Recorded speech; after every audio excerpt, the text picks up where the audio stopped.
Shared স্ক্রিনটা কি দেখতে পাচ্ছ তোমরা?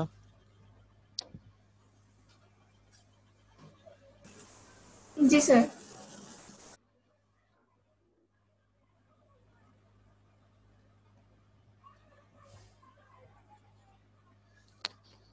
জি স্যার।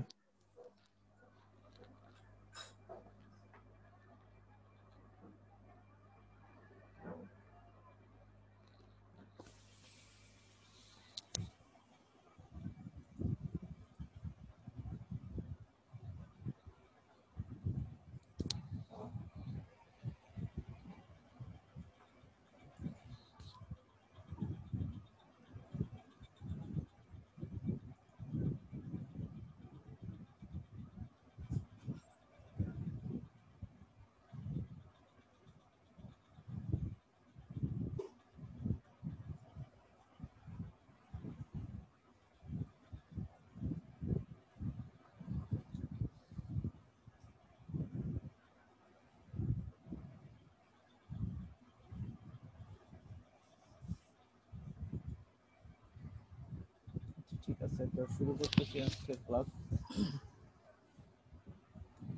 গত কয়েকটা ক্লাসে আমরা নিউমেরিক্যাল ইন্টিগ্রেশন আর ডিফারেন্সিয়েশন নিয়ে আলোচনা করতেছিলাম। আজকে আমরা দেখব কিভাবে লিনিয়ার এবং নন লিনিয়ার ইকুয়েশন সলভ করতে হয়, বেসিক্যালি লিনিয়ার অ্যালজেব্রা।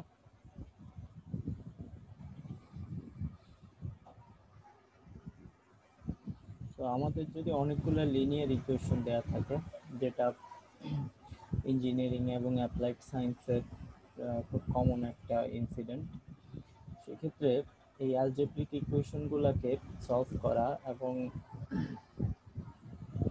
দুইটা টার্ম আছে, যে দুইটা টার্মের সাথে আমাদের একটু পরিচয় হওয়া দরকার। একটা হচ্ছে কি আইগেন ভ্যালু আর একটা হচ্ছে কি আইগেন ভেক্টর। একটা লিনিয়ার সিস্টেমের সলিউশনের ক্ষেত্রে এই টার্মগুলা আমাদের প্রায় কাজে আসে। সেটা হচ্ছে যে একটা লিনিয়ার সিস্টেমের আইগেন ভ্যালু, আইগেন ভেক্টর এবং এর সাথে জড়িত হচ্ছে গিয়ে তাদের সলিউশনগুলো পাওয়া গেলে আমাদের সিস্টেমটা সম্বন্ধে ডিটেল আইডিয়া পাওয়া যায়। এখন একটা লিনিয়ার সিস্টেম যদি কোথাও থাকে, তাহলে সেটার বিভিন্ন প্যারামিটারকে লিনিয়ার ইকুয়েশন দিয়ে প্রকাশ করা যায়। একটা সিস্টেমে অনেকগুলো ভ্যারিয়েবল থাকতে পারে, যেমন ধরা যাক কেউ একটা ভারী জিনিস কোনো একটা ফ্লোরের উপর দিয়ে টেনে নিয়ে যাচ্ছে, তাহলে এইখানে অনেকগুলো বিষয় জড়িত। একটা হচ্ছে গিয়ে বস্তুটার ভর, একটা হচ্ছে গিয়ে যে ব্যক্তি তাকে টানতেছে সেটার বল। বলের সাথে আমরা জানি যে ফিজিক্সের বিভিন্ন টার্ম যুক্ত, যেমন এক্ষেত্রে সরণ বা অতিক্রান্ত দূরত্ব যেটা, তার সাথে হচ্ছে বেগ, তার সাথে হচ্ছে গিয়ে অ্যাক্সেলারেশন বা ত্বরণ।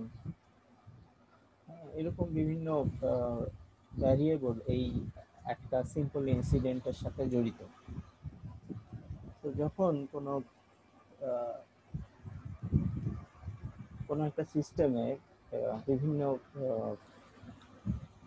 রেফারেন্সের সাপেক্ষে আমরা একটা সিস্টেমকে ডিফাইন করতে চাই, তখন অনেকগুলো ভ্যারিয়েবল ডিফাইন করার প্রয়োজন হতে পারে। তো নর্মালি আমরা লিনিয়ার ইকুয়েশন বলতে y equals to mx plus c এটা ধরে থাকি, কিন্তু এটা হচ্ছে কি একটা লাইনের ইকুয়েশন।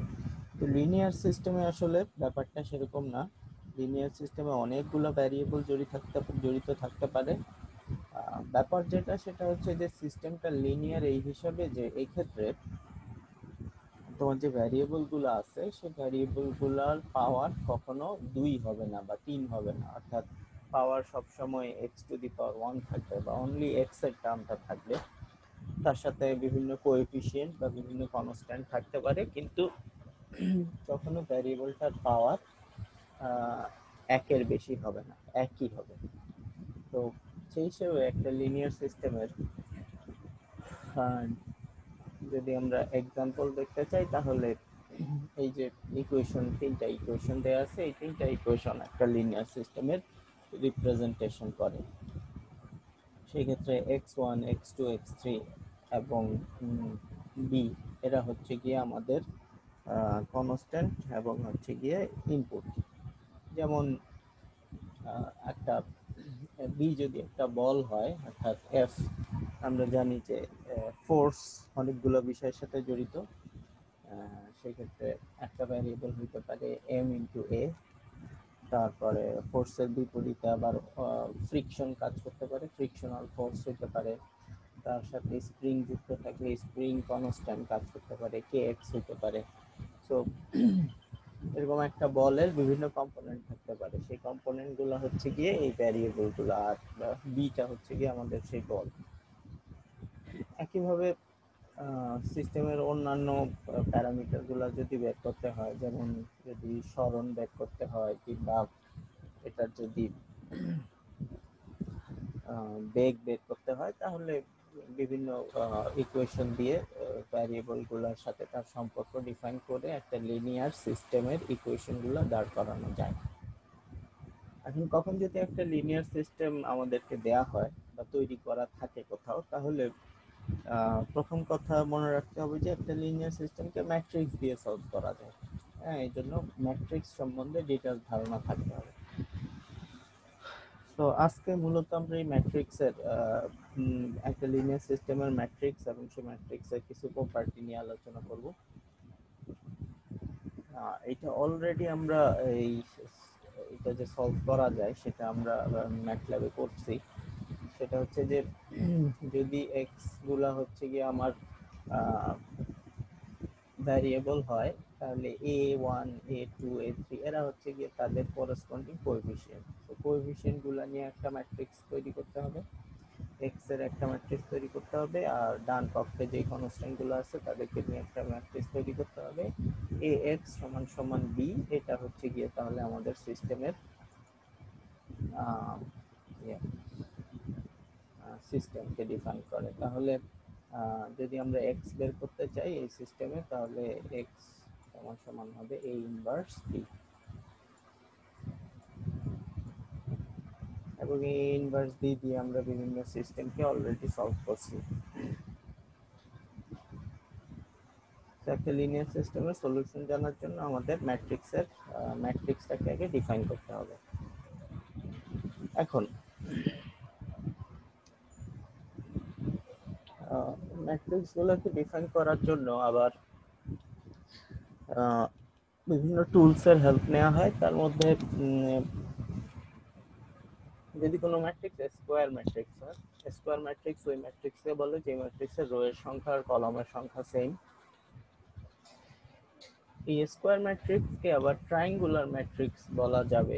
একটা স্কোয়ার ম্যাট্রিক্সকে ট্রায়াঙ্গুলার ম্যাট্রিক্স বলা যাবে যদি এটার ডায়াগোনাল যে আছে, অর্থাৎ এটার যে কর্নার এলিমেন্ট গুলো আছে, এই কর্নার এলিমেন্টের নিচের সব কয়টা ভ্যালু 0 হয়, অথবা উপরের সব কয়টা ভ্যালু 0 হয়।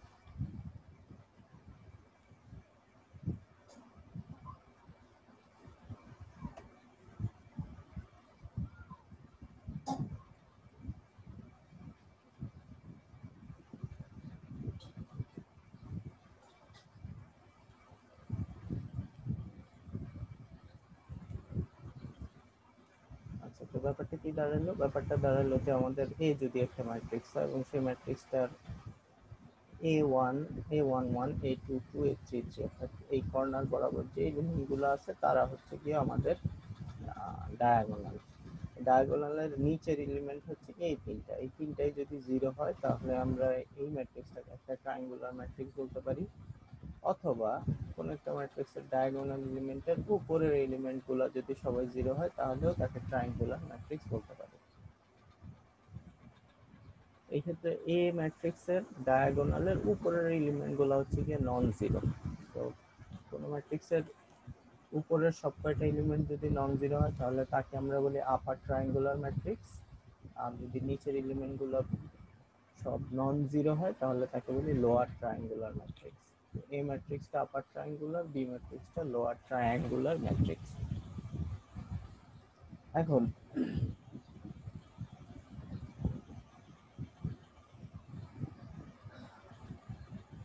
এই আপার ট্রায়াঙ্গুলার ম্যাট্রিক্স এবং লোয়ার ট্রায়াঙ্গুলার ম্যাট্রিক্সের কিছু বৈশিষ্ট্য আছে, সেই বৈশিষ্ট্যগুলো আমরা একটু দেখব। প্রথম কথা হচ্ছে যে সিঙ্গুলার এবং নন সিঙ্গুলার নামে দুইটা টার্ম আছে। দেখো এই ম্যাট্রিক্সের কনসেপ্টটার সাথে কিন্তু একটা সিস্টেমের সলিউশন জড়িত। একটা সিস্টেমের সলিউশন খুঁজে পাইতে হলে আমাদের এই ম্যাট্রিক্সের ভ্যালুগুলোকে সঠিকভাবে ডিফাইন করতে হবে বা ম্যাট্রিক্সের সলিউশন প্রপারলি থাকতে হবে। এখন একটা ম্যাট্রিক্সের সলিউশন আছে কিনা সেটা নির্ভর করে ওই ম্যাট্রিক্সটা সিঙ্গুলার বা না নন সিঙ্গুলার। যদি আপার বা লোয়ার ট্রায়াঙ্গুলার ম্যাট্রিক্সের সবকয়টা কর্নার এলিমেন্ট বা ডায়াগোনাল এলিমেন্ট, অর্থাৎ A11 এ ম্যাট্রিক্সের ক্ষেত্রে A11 A22 A33 এরা সবাই যদি নন জিরো হয়, অথবা B11 B22 B33 এরা সবাই যদি নন জিরো হয়, তাহলে ওই ম্যাট্রিক্সটা নন সিঙ্গুলার, অর্থাৎ এদের সলিউশন আছে, ইউনিক সলিউশন আছে। এটা হচ্ছে গিয়ে প্রথম কথা। দ্বিতীয় কথা হচ্ছে যে ট্রায়াঙ্গুলার ম্যাট্রিক্সটা এই দুইটা প্রপার্টি ফলো করে।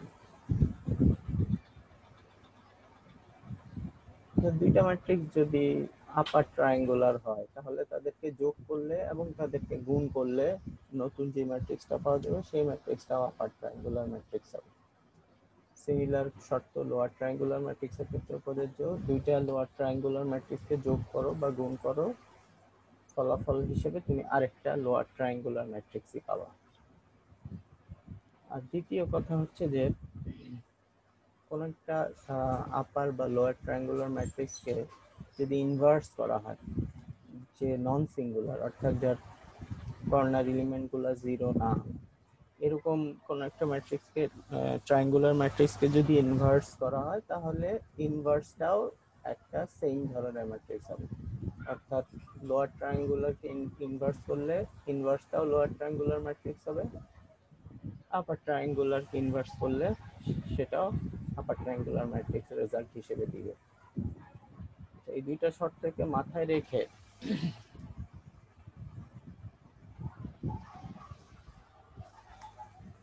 এখন আমরা একটা ইনভার্স ম্যাট্রিক্স বের করব।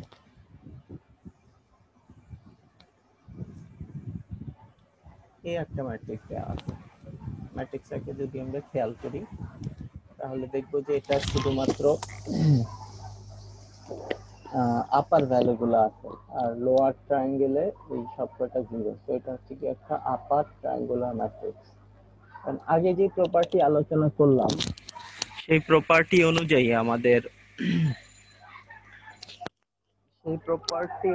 আমাদের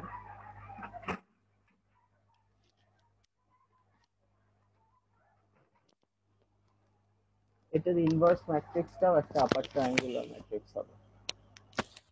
আমাদেরকে বলছে এই ম্যাট্রিক্সটার ইনভার্স ম্যাট্রিক্স বের করতে, আমরা এটাকে কিছু ভ্যারিয়েবল দিয়ে আগে এটার ইনভার্স ম্যাট্রিক্সটাকে ডিফাইন করলাম। ডিফাইন করতেছি এইভাবে যে দেখতে সেম রকম হবে এটার inverse matrix, A11 A12 A13 এরকম কয়েকটা ভ্যারিয়েবল দিয়ে আমরা এইটার ইনভার্স ম্যাট্রিক্সকে ডিফাইন করলাম। এখন আমাদের কাজ হচ্ছে যে এই ভ্যারিয়েবলগুলোর মান খুঁজে বের করা। ভ্যারিয়েবলগুলোর মান খুঁজে বের করার আগে আমাদেরকে তাহলে ইনভার্স ম্যাট্রিক্সের একটা প্রপার্টি জানতে হবে, সেটা হচ্ছে গিয়ে কোনো একটা ম্যাট্রিক্সকে তার ইনভার্স ম্যাট্রিক্স দিয়ে যদি গুণ করা হয়, তাহলে যেই ম্যাট্রিক্সটা পাওয়া যায় সেই ম্যাট্রিক্সটাকে বলে আইডেন্টিটি ম্যাট্রিক্স। অর্থাৎ যে কোনো ম্যাট্রিক্সকে তার ইনভার্স দিয়ে যদি তুমি গুণ করো, রেজাল্ট একটা একই রকম রেজাল্ট পাবা। সেই রেজাল্টটা হচ্ছে যে নতুন যে ম্যাট্রিক্সটা পাওয়া যাবে সেই ম্যাট্রিক্সটাই শুধুমাত্র কর্নার এলিমেন্ট গুলা 1 হবে আর বাকি সব এলিমেন্ট 0 হবে। এটা সব সময়, এইটার কোনো ব্যতিক্রম নাই।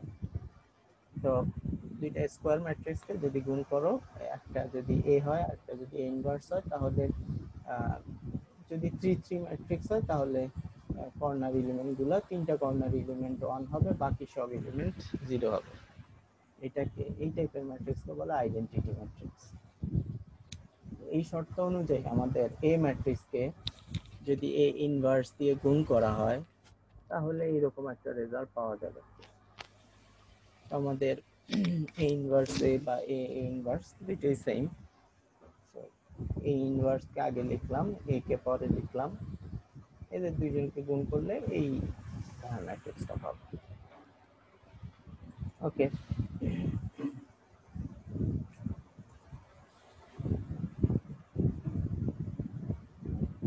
আচ্ছা এবার তাহলে আমাদের ডান পক্ষে কি আছে তা জানি, বাম পক্ষে কি আছে তাও জানি। এখন জিনিসটাকে একটু গুছিয়ে লিখতে হবে। এটা হচ্ছে যে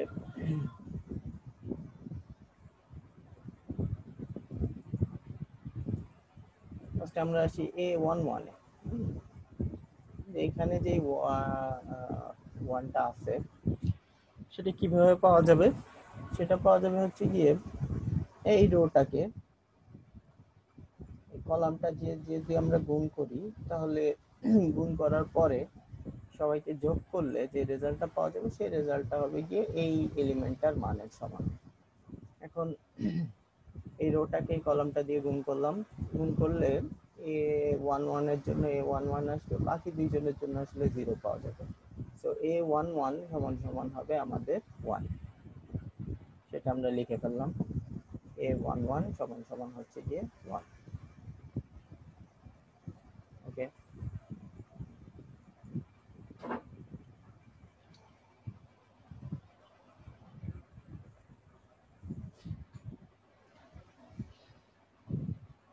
তারপরে কি পাবো?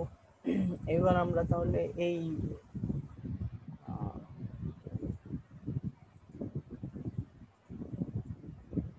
এটা বাদ দিলাম। এবার পরেরটার হিসাব করি। পরেরটার হিসাব হচ্ছে যে এই রোটাকে এই কলামটা দিয়ে গুণ করলে যে মানটা পাওয়া যাবে সেটা আমরা বসাবো এখানে। তাহলে এই রোটাকে এই কলাম দিয়ে গুণ করলে আমরা কি পাবো? 2A11 প্লাস A12 প্লাস 0 সমান সমান হচ্ছে আমাদের 0। তাহলে সেটা কোথায়? 2A11 প্লাস A12 সমান সমান হচ্ছে গিয়ে 0। তাহলে A11 এর মান যদি 1 বসাই, A12 এর মানও পেয়ে যাব, সেটা হচ্ছে গিয়ে -2। এখানে A11 এর মান অলরেডি আমরা জানি। ওকে, সো দুইটা হয়ে গেল। এরপরে এইটা দিয়ে এই রোটা দিয়ে এই কলামটাকে যদি আমরা গুণ করি তাহলে এই থার্ড এলিমেন্টটার মান পেয়ে যাবে, অর্থাৎ 3A11 plus 2A2 plus A13 সমান সমান হবে আমাদের 0। এখন A11 এর মান জানি, A12 এর মানও জানি, শুধু A13 এর মানটাও জানা, সেটাও পেয়ে যাবে। A11 এর মান জানি, A12 এর মান জানি, A13 এর মান বসাইলে এটা হচ্ছে 1, এটা হচ্ছে গিয়ে -2। ওভারঅল পাওয়া যাবে -4 বিয়োগ 3 সমান সমান হচ্ছে গিয়ে -1। ডান পাশে নিলে এটা +1 হয়ে যাবে। তিনটা মান অলরেডি হয়ে গেছে, আর মাত্র আমাদের তিনটা অজানা আছে। তার মধ্যে A12 কিভাবে, A22 কিভাবে পাওয়া যাবে? A22 পাওয়ার জন্য আসলে দ্বিতীয় রোটাকে দ্বিতীয় কলাম দিয়ে গুণ করতে হবে।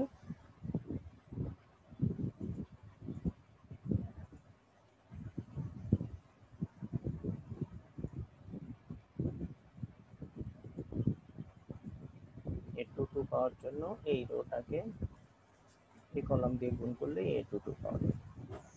শূন্যের সাথে 2 গুণ করলে 0, A22 এর সাথে 1 গুণ করলে 1, A23 এর সাথে 0 গুণ করলে 0। তো A22 সমান সমান হবে এই মানটা। A22 ও 1। একইভাবে A33 এর জন্য এই 3 নম্বর রোকে 3 নম্বর কলাম দিয়ে গুণ করতে হবে। প্রথম দুইটা 0 পাওয়া যাবে, A33 সমান সমান 1 পাওয়া যাবে। সো ওভারঅল আমরা A33 1 পেয়ে যাব, A22 1 পেয়ে যাব, আর মাঝখানের একটা রোর জন্য হিসাব করলে A23 টাও পেয়ে যাব। তো যেহেতু এখন আমরা A11 আমাদের 6টা অজানা, হ্যাঁ 1 2 3 4 5 6 6 জনের মানই আমরা হিসাব করে বের করে ফেলতে পারছি। তাদের মানগুলো এখানে আছে, এই মানগুলো এখানে বসাই দিলে আমাদের যে ম্যাট্রিক্সটা পেয়ে যাব সেটা হচ্ছে গিয়ে এই ইনভার্স ম্যাট্রিক্স। তো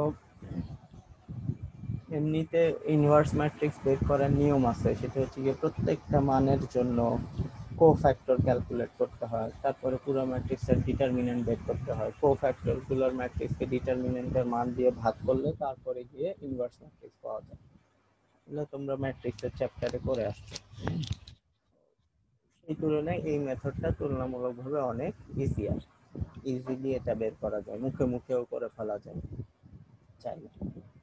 তার মানে হচ্ছে যে আমরা যদি আমাদের ম্যাট্রিক্সের ট্রায়াঙ্গুলার ম্যাট্রিক্স হয়, আপার ট্রায়াঙ্গুলার হোক বা লোয়ার ট্রায়াঙ্গুলার হোক, আমাদের সেই ম্যাট্রিক্সটার মানগুলা বের করা, এই প্রসেসে আমরা ট্রায়াঙ্গুলার ম্যাট্রিক্সের ইনভার্স ম্যাট্রিক্স ইজিলি ক্যালকুলেট করতে পারি। ইনভার্স ম্যাট্রিক্স আমাদের কেন লাগবে? ইনভার্স ম্যাট্রিক্স এই কারণে লাগবে যে এই যে বলছিলাম যে এখানে এক্স এর সলিউশনগুলো যদি বের করতে হয় তাহলে এ ইনভার্স বি বের করতে হবে।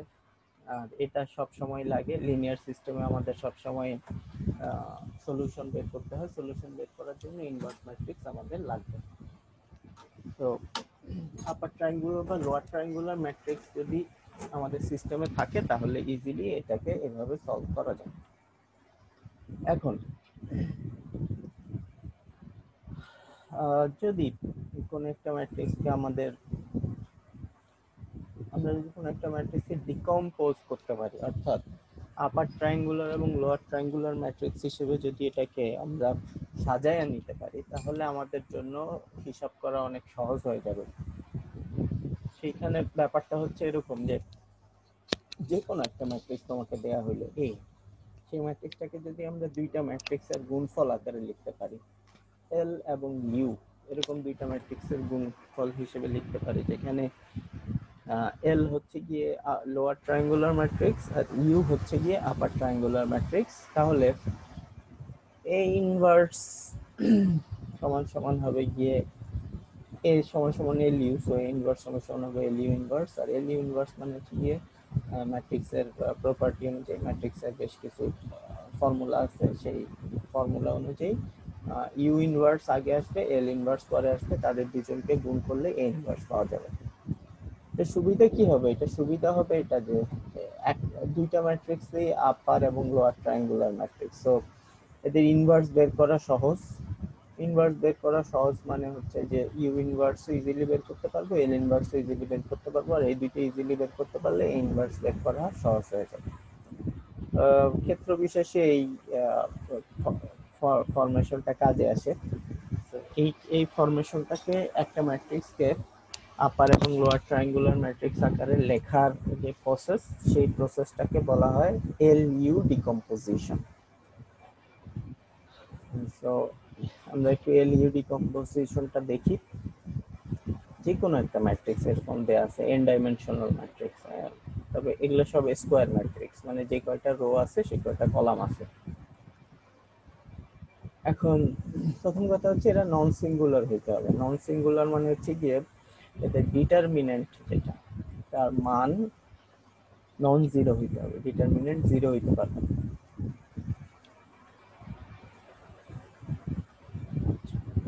এবার যদি এরকম হয় যে কোনো ম্যাট্রিক্সকেই এল ইউ ডিকম্পোজিশন করা যায়। তো এলটা কিরকম হবে? এল হবে লোয়ার ট্রায়াঙ্গুলার ম্যাট্রিক্স, তার মানে এই যে কর্নার ডায়াগোনালের নিচের যত এলিমেন্ট আছে সেই এলিমেন্টগুলা নন জিরো হবে। আর এক্ষেত্রে চয়েসটা এমন হইতে হবে যে কর্নার এলিমেন্টগুলো যে কোনো একটার ক্ষেত্রে 1 ধরবো, যেমন লোয়ার ট্রায়াঙ্গুলার ম্যাট্রিক্সের কর্নার এলিমেন্টগুলো 1 ধরবো, বাকি এলিমেন্টগুলো ভিন্ন ভিন্ন যে কোনো সংখ্যা মান হতে পারে। আর আপার ট্রায়াঙ্গুলার ম্যাট্রিক্সে কর্নার এলিমেন্টগুলো সহ উপরের যত এলিমেন্টগুলো আছে সেগুলো নন জিরো, মানে সেগুলো নন জিরো হবে, আর বাকি এলিমেন্টগুলো জিরো হবে, নিচের দিকের এলিমেন্টগুলো জিরো হবে। এটাই আপার ট্রায়াঙ্গুলার ম্যাট্রিক্সের ফর্ম।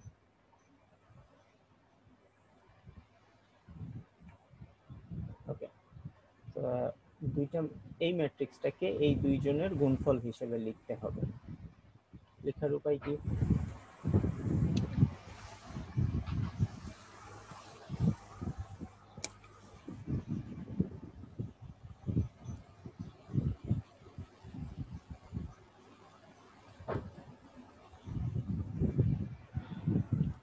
এখানে একটা জিনিস বলে রাখি, সেটা হচ্ছে যে এই যে ফরমেশনটা আমরা করলাম, অর্থাৎ বললাম যে এল বরাবর কর্নার এলিমেন্ট গুলো 1 থাকবে, বাকি সব এলিমেন্ট গুলো বিভিন্ন সংখ্যা মানের হতে পারে। আর ইউ এর বেলায় কর্নার এলিমেন্ট সহ উপরের এলিমেন্ট গুলো যে কোনো সংখ্যা মান হতে পারে। এটা শুধু এল এর ক্ষেত্রে এরকম 1 ধরতে হবে এরকম ব্যাপারটা না। সেটা হচ্ছে যে ইউ এর ক্ষেত্রে তুমি কর্নার এলিমেন্ট গুলো 1 ধরতে পারো, আর বাকি উপরের এলিমেন্ট গুলো বিভিন্ন সংখ্যা মান ধরতে পারো, যেমন যে কোনো সংখ্যা মান এখানে বসাইতে পারো। আর এল এর ক্ষেত্রে কর্নার এলিমেন্ট গুলো সহ নিচের সব এলিমেন্ট গুলো নন জিরো ধরতে পারো। এইভাবে ওদেরকে করা যায়, ডিফাইন করা যায়। যাই হোক, আমাদের কাজ হচ্ছে গিয়ে একটা এ সমান সমান এল ইউ এরকম একটা ফরমেশন দাঁড় করানো। এ সমান সমান এল ইউ এরকম একটা ফরমেশন দাঁড় করানোর জন্য আমাদেরকে যেটা করতে হবে, এ সমান সমান এল এর একটা আর ইউ এর একটা অজানা ম্যাট্রিক্স তৈরি করতে হবে। তো আমরা একটা অজানা ম্যাট্রিক্স তৈরি করলাম যেখানে এই এল গুলার মান আমরা জানি না, এবং আরেকটা ম্যাট্রিক্স কল করলাম যেখানে ইউ গুলার মান আমরা জানি না।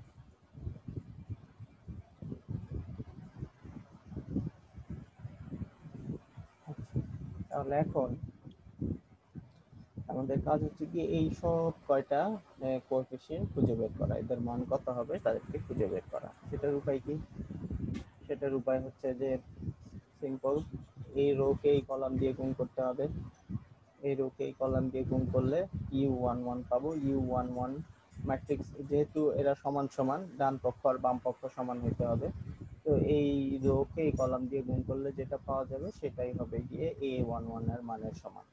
একইভাবে এই রো কে এই কলাম দিয়ে গুণ করলে যেটা পাওয়া যাবে সেটা হবে গিয়ে a12 এর সমান। একইভাবে এই রো কে থার্ড কলাম দিয়ে গুণ করলে যেটা পাওয়া যাবে সেটা হচ্ছে গিয়ে a13 এর সমান। এভাবে টোটাল 9টা ইকুয়েশন লেখা সম্ভব। সেই 9টা ইকুয়েশন থেকে আমরা এই ভ্যালুগুলো পেয়ে যাচ্ছি। u11 এর মান পেয়ে যাব, u12 এর মান পেয়ে যাব, u13 এর মান পেয়ে যাব, এবং তারপরে হচ্ছে গিয়ে দুইটা ভ্যারিয়েবল যুক্ত এর মান পেয়ে যাব। একটা ইকুয়েশন পেয়ে যাব যেখানে L21 U11 এর মান আছে, L21 U12 L21 U23, তারপরে এইটা এইটা এইটা এরকম 9টা ইকুয়েশন সম্ভব। এই 9টা ইকুয়েশনকে সলভ করলে আসলে তুমি 9টা ভ্যারিয়েবল পেয়ে যাবে। তার মধ্যে প্রথম 3টা ভ্যারিয়েবল আসলে straight forward, A11 A12 A13 এরা স্ট্রেট ফরওয়ার্ড, আর বাকি 6টার জন্য আমাদের সিম্পল কিছু গুণ ভাগ করতে হবে। যেমন L21 এর জন্য A21 কে U11 দিয়ে ভাগ করতে হবে, তারপরে L31 এর জন্য A31 কে U11 দিয়ে ভাগ করতে হবে, U11 আর A11 সেম। এভাবে বাকি 6টার মানও বা বাকি 5টার মানও বের করা যাবে।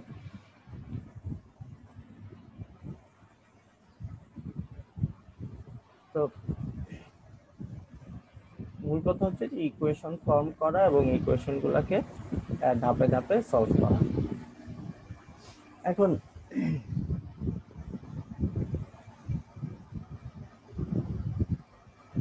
প্রথম প্রথম ইয়া হচ্ছে যে ফার্স্টে প্রথম রো নিয়ে কাজ করব, তারপরে দ্বিতীয় রো নিয়ে কাজ করব, second rho second first row first column, second rho second column, এরপরে থার্ড রো থার্ড কলাম নিয়ে কাজ করলেই আমাদের আউটকামটা পাওয়া যাবে।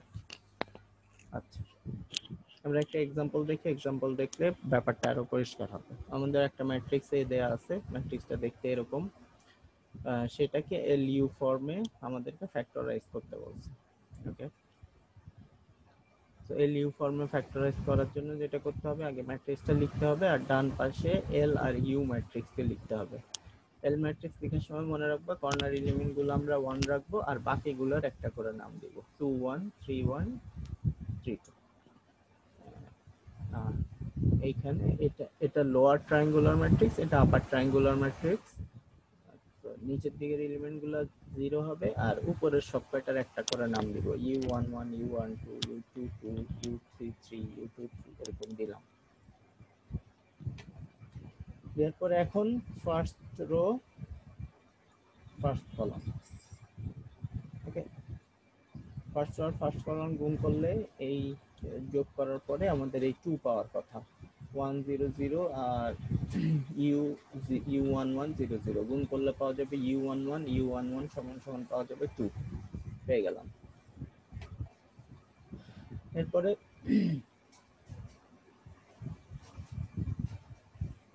ফার্স্ট রো সেকেন্ড কলাম গুণ করি 1 এর সাথে u12 বাকি দুইটা 0 u12 এর মান পেয়ে যাব u12 সমান সমান হবে এই রেজাল্টটা u12 3 পেয়ে গেলাম। ওকে, এবার ফার্স্ট রো থার্ড কলাম পাওয়া যাবে শুধু u13 এর মান হচ্ছে যে এইটা u13 সমান সমান 1 তিনটা মান অলরেডি বের হয়ে গেছে। Next second rho first column second rho এর সাথে ফার্স্ট কলাম গুণ করলে l21 এর সাথে u11 পাওয়া যাবে l21 সাথে হচ্ছে গিয়ে u11 সেকেন্ড রো এর সাথে ফার্স্ট কলাম গুণ করতেছে রেজাল্ট হবে গিয়ে এটা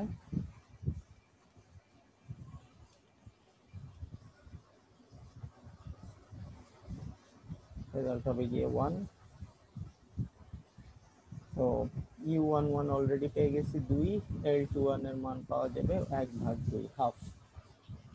একইভাবে সেকেন্ড রো এর সাথে সেকেন্ড কলাম গুণ করবা সেখান থেকে তুমি u22 এর মান পেয়ে যাবা। সেকেন্ড রো এর সাথে থার্ড কলাম গুণ করবা থার্ড কলাম গুণ করলে u23 এর মান পেয়ে যাবা।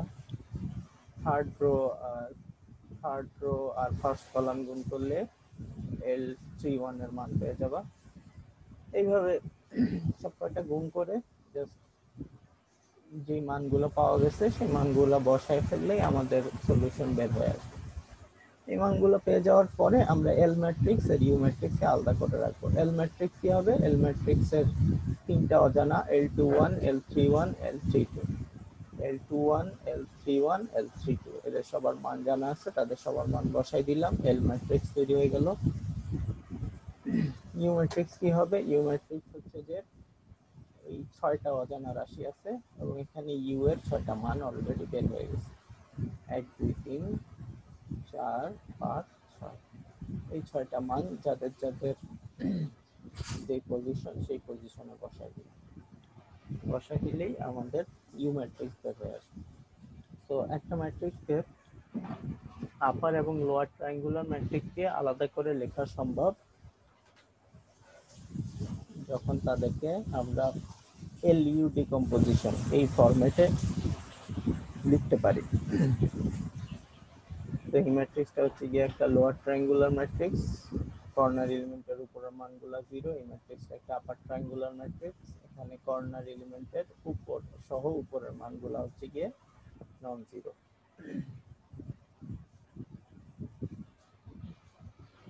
এই মোটামুটি আমাদের এলইউ ডিকম্পোজিশন।